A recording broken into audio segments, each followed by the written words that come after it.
Tatizo kati ya Rwanda na DRC, kama hakuna hide agenda, ni tatizo ambayo na kwa siku moja inaweza kumalizika.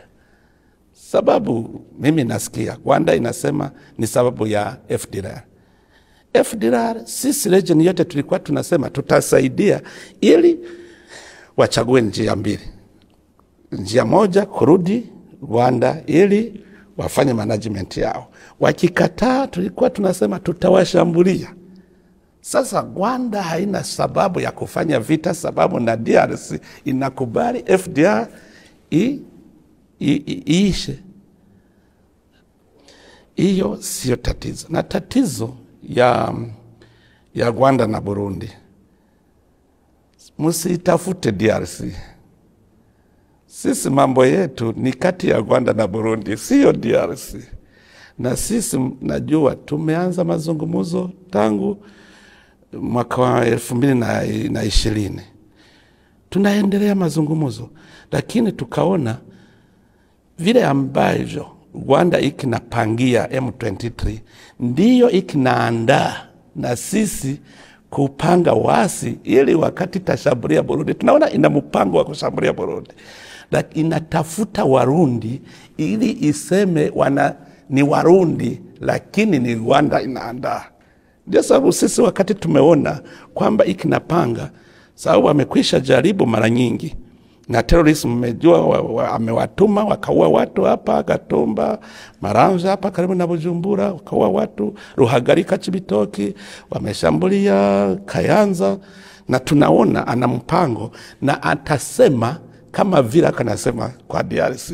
Atasema ni M23 na sisi hao wasa kanaandaa atasema ni Warundi, lakini ni yeye anawatafuta ili wakati anataka kushambulia nchi aseme ni kundi ya hiyo nchi, lakini tunajua plani yake. Ndio sababu mimi nimemwambia kunionyesha kwamba hauna mpango wa kushambulia Burundi, leta hao watu tuwapeleke kwenye mahakama.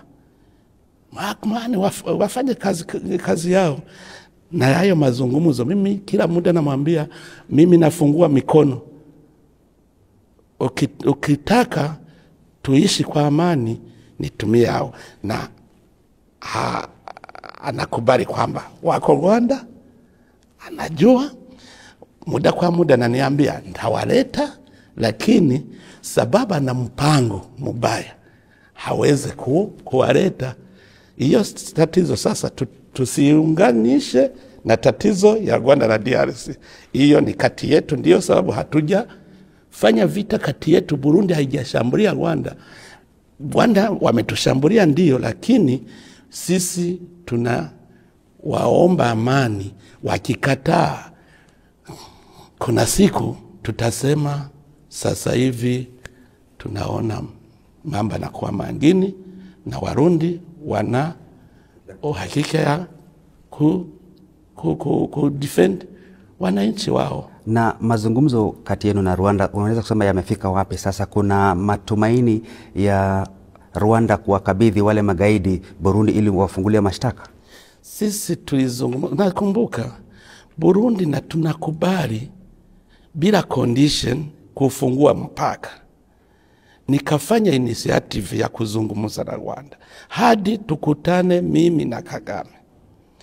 Akanikubalia kwamba atatuma watu. Niseme kwamba mazungumzo tumekwisha maliza, lakini kutekeleza ndio tatizo.